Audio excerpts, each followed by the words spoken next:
For veterans across North Dakota, finding housing can feel like an impossible challenge. KX News' William Albert shows us how one housing authority is taking the challenge head on.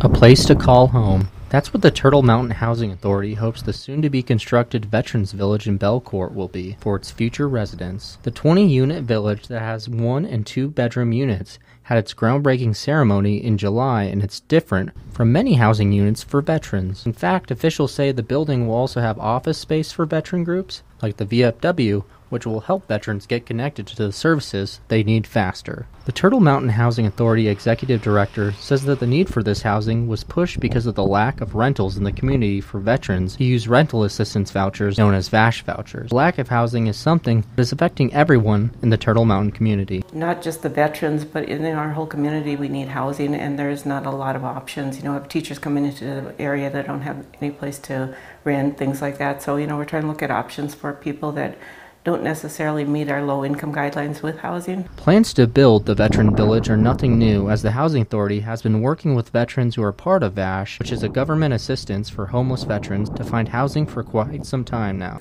But the veterans right now has been something we've been looking at since we started working with those vouchers back in 2015. Turtle Mountain Housing Authority is helping both Native American and non-Native veterans find the housing they deserve. With total project costs expected to be close to $9 million, many contributions were made by organizations from around the community to see the completion of the Veterans Village. A portion was some local. We had the Federal Home Loan Bank has a small, I won't even say small, $750,000 towards the project, and Home Depot Foundation has $250,000 committed to the project. While the village won't be filled with veterans till next year, VFW of Rowlett County wants to make sure that the village is equipped with all the available resources for veterans once it's open.